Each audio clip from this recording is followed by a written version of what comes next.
खुदावन आपके साथ हों। आज 4 अक्टूबर सन 2019 की सुबह की दुआ और चाय की प्याली में आपको खुश आमदीद। लतूरियाई साल के मुताबिक आज की पहली तलावत बारूक की किताब, उसका पहला बाब, उसकी 15वीं आयत मुबारका से लेकर 22वीं आयत मुबारका तक। आज का ज़बूर 79, उसकी पहली आयत मुबारका से लेकर 5वीं और फिर 8वीं आयत मुबारका से लेकर 9वीं आयत मुबारका तक। आज की अंजील मुकद्दस बामुताबिक मुकद्दस लूका, उसका 10वां बाब, उसकी 13वीं आयत मुबारका से लेकर 16वीं आयत मुबारका तक। आज एक दफा फिर खुदावंद यीशु मसीह हमें बताते हैं कि सुनना जो है वो दर हकीकत कितना जरूरी है।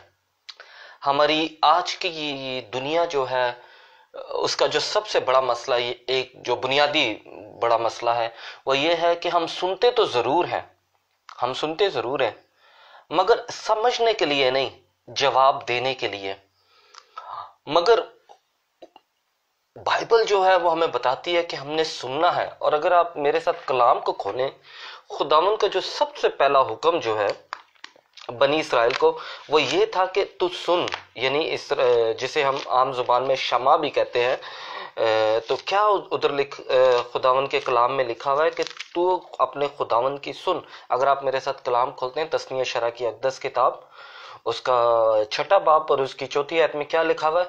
सुन ए इस्राएल, सुन ए इस्राएल। क्योंकि सुनना जो है वो हमें ताबेदारी पैदा करता है, और ताबेदारी जो है वो हमें खुदावन का कलाम, यानी खुदावन के अहकाम, खुदावन की बातें, खुदावन के अजायब चीजों को देखने का मौका, क्योंकि ताबेदारी जो है वो बहुत जरूरी है। क्योंकि सुनना जो है, सुनने से हम ताबेदार होते हैं, और ताबेदारी जो है वो हमें खुदा की तरफ लेके जाती है। और जब खुदा की तरफ लेके जाती है तो हम क्या होते हैं? हमारा ईमान बढ़ता है, क्योंकि हमने खुदा के कलाम में से सुना होता है। खुदा का बंदा मुकद्दस पालूस रसूल रोमियो के नाम खत, उसका 10वां बाब और उसकी 17वीं आयत में क्या कहते हैं कि पस ईमान पैगाम से पैदा होता है, और पैगाम मसीह के कलाम से। क्योंकि जब हम खुदा का कलाम सुनते हैं, इसलिए नहीं कि हम जाके खुद साख्ता पास्टर हजरात की तरह बहस और मुबाहिसा करें या दलाइल पेश करें कि जी देखो ये लिखा हुआ है, देखो ये लिखा हुआ है, देखो वो लिखा हुआ है, इस तरह नहीं। खुदा का कलाम यानी सुनने ताबेदारी के लिए। किस तरह ताबेदारी के लिए? ताबेदारी का सबसे आला नमूना क्या है? मुकद्दसा मरियम क्या कहती है? मुकद्दसा मरियम, अगर आप मेरे साथ कलाम खोलते हैं मुकद्दस लूका की अंजील, उसका पहला बाब और उसकी 38वीं आयत में क्या लिखा हुआ है? मरियम ने कहा कि देख मैं खुदावन की बंदी हूं, मेरे लिए तेरे कौल के मुआफिक हो। यानी अपनी कवारेपन को उसने खुदावन के हाथों में सौंप दिया। क्या यहाँ पर अगर आप पीछे जाके देखें तो मुकद्दसा मरियम क्या कहती है 30वीं आयत में, मुकद्दस लूका की अंजील, उसका पहला बाब और उसकी 30वीं, और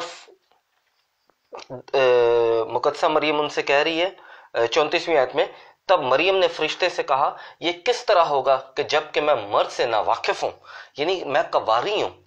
मगर बाद में जब खुद फरिश्ता जो है उसे बताता है तो वो क्या कहती है कि देख मैं खुदावन की बंदी हूं, मेरे लिए तेरे कौल के, यानी जो अल्फाज आपने कहे हैं, जो अल्फाज आपने कहे उन्हीं के मुताबिक जो है मेरी जिंदगी जो है वो चले। सुनना ये है, यानी अपने आप को खुदा के सुपुर्द कर देना, अपने आप को खुदा के हजूर रख देना। और बाज़ औक़ात हम ये समझते हैं कि हम सुन तो रहे हैं मगर खुदा हमारी दुआ नहीं सुनता, खुदा हमारे दुआ का कोई जवाब नहीं दे रहा। मगर जरूरी ये है कि हम दुआ में ठहरें। दुआ में ठहरना जो है वो बहुत जरूरी है। बाज़ औक़ात हम दुआ में होते हैं मगर ज़हनी तौर पर हम कहीं और पर होते हैं, मगर कोई बात नहीं, क्योंकि खुदा का कलाम हमें बताता है कि गो हम दुआ के लिए जब ठहरते हैं तो हमारी रूह जो है वो दुआ कर रही होती है। किस तरह? आप मेरे साथ कलाम खोलें, खुदा के बंदा मुकद्दस पालूस रसूल का खत रोमियो के नाम, उसका 8 बाब और उसकी 26वीं आयत में क्या लिखा हुआ है वहां पे? इसी तरह रूह भी हमारी कमजोरी में मदद करता है, क्योंकि जैसा चाहिए हम जानते भी नहीं कि क्या दुआ करें, मगर रूह खुद नाकाबिले बयां आहें भर भर कर हमारे लिए सिफारिश करता है। क्योंकि जब हम ताबेदार होते हैं, जब हम खुदा का कलाम सुनते हैं, जब हम खुदा की बात पर ध्यान लगाते हैं, تو خدا ہم میں عجائب کام کرتا ہے. خدا ہم میں اپنا روح جو ہے وہ انڈیلتا ہے. جو خزانہ اس نے ہم میں رکھا ہوا ہے اس کی مدد سے ہم جو ہے ایک دوسرے کے لیے نیکی کرتے ہیں. اور خدا جو ہے ہمیں بار بار بلاتا ہے کہ آپ صرف میری سنو، نہ کہ خود ساختہ پاسٹر حضرات کی جو صرف کنونشنوں میں بڑے بڑے ایسا لگتا ہے کہ بعض اوقات کہ وہ خدا کو دوبارہ سے یاد کروا رہے ہیں کہ آپ نے یہ بھی لکھوایا تھا. بالکل ایسے نہیں ہے. خدا کا کلام کو سننے کا مطلب یہ ہوتا ہے کہ ہم خدا کے منصوبے کو اپنی زندگی میں جان سکیں. اور کتنے عجائب کام کیے ہیں. کیا خدا کا یہ عجائب کام نہیں ہے کہ آج صبح ہم اٹھے ہیں؟ کیا خدا کا یہ عجائب کام نہیں ہے کہ میرے گھر کے افراد بالکل ٹھیک ٹھاک ہیں؟ کیا خدا کا یہ عجائب کام نہیں ہے میری زندگی میں کہ میں سانسیں لے رہا ہوں؟ کیا یہ خدا کا عجائب کام نہیں ہے کہ میں خدا کا کلام سن رہا ہوں یا سن رہی ہوں؟ یہ کیا خدا کا یہ عجائب کام نہیں ہے کہ میرے ٹیبل پہ کھانے کے لیے کچھ ہے؟ کیا یہ خدا کا عجائب کام نہیں ہے کہ میرے پاس پہننے کے لیے کپڑے ہیں؟ کیا یہ خدا کا عجائب کام نہیں ہے کہ میرے پاس بات چیت کرنے کے لیے فون ہے؟ کیا یہ خدا کا عجائب کام نہیں ہے کہ میں کل ایک دوبارہ سے نیا دن دیکھوں گا؟ یعنی کتنے خدا نے ہماری زندگی میں کتنے عجائب کام کیے ہیں. تو اس لیے ضروری ہے کہ وفاداری سے خدا کی باتوں کو سننا اور وفاداری سے اس کے کلام کے مطابق اپنی زندگی کو گزارنا. اور جب ہم وفادار ہوتے ہیں، جب خدا کا کلام کو سنتے ہیں، تو ہم میں فروتنی پیدا ہوتی ہے، ہم رحم دل پیدا ہو جاتے ہیں، ہم رحم دل ہوتے ہیں. اور رحم دلی کیا ہے؟ یہ ہمیں بالکل ویسے ہی کر دیتی ہے جیسے خدا یسوع مسیح ہے. خدا کا بندہ مقدس پالوس رسول فلپیوں کے نام خط اس کا 2 باب اور اس کی 5ویں آیت میں ہمیں کہتے ہیں کہ ہم نے وہی مزاج اپنانا ہے جو مسیح یسوع کا تھا، یعنی جو سنتا تھا، یعنی اپنے باپ کا تابع دار تھا. جب خداوند یسوع مسیح اپنے باپ کا، آسمانی باپ کا تابع دار تھا، تو ہمیں یسوع مسیح کا تابع دار ہونا ہے کیونکہ ہم اس کا زندہ کلام سنتے ہیں. کیا لکھا ہوا ہے وہاں پہ؟ آپ میرے ساتھ پڑھیں. پس تمہارا مزاج وہی ہو جو مسیح یسوع کا تھا. کیا مزاج تھا مسیح یسوع کا؟ ہم 6 آیت میں پڑھتے ہیں، کیونکہ اس نے خدا کی ذات میں ہو کر خدا کے برابر ہونا غنیمت نہ جانا. پھر 7ویں آیت میں کیا لکھا ہوا ہے؟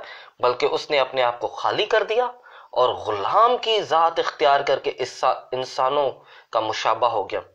اور 8ویں آیت، انسانی شکل میں پایا جا کر اپنے آپ کو فروتن کر دیا، کیونکہ اس نے سنی خدا کی، اور موت بلکہ صلیبی موت تک فرما بردار رہا. آئیں آج عہد کرتے ہیں کہ ہم سنیں، نہ کہ جواب دینے کے لیے بلکہ خدا سمجھنے کے لیے کہ سامنے والا جو ہے آخر وہ بات کیا کر رہا ہے. خدا کے کلام کو پڑھیں، اس لیے نہیں کہ بحث کریں یا دلائل پیش کریں خود ساختہ پاسٹر حضرات کی طرح کہ جی یہ بھی ہے وہ بھی ہے. نہیں، سمجھنے کے لیے کہ میرے لیے خدا نے اس زندہ کلام میں کیا پیغام رکھا ہوا ہے. آئیں ان تمام بہن بھائیوں کے لیے بھی دعا کرتے ہیں جو ہمیں دعا کے لیے کہتے ہیں کہ پیارا خداوند زندہ کلام کے وسیلہ سے ان سب کو بڑی برکت دے، ان سب کو فضل بخشے کہ وہ تابعداری کی زندگی گزارتے ہوئے زندہ کلام کے مطابق اپنے آپ کو ڈھالیں. خداوند آپ کو اور آپ کے گھرانے کو برکت دے جو خدا کا زندہ کلام سنتے ہیں اور وفاداری سے اس پر عمل کرنے کی کوشش کرتے ہیں. خداوند آپ کو اور آپ کے گھرانے کے ساتھ ہو، باپ اور بیٹے اور روح القدس کے نام سے آمین.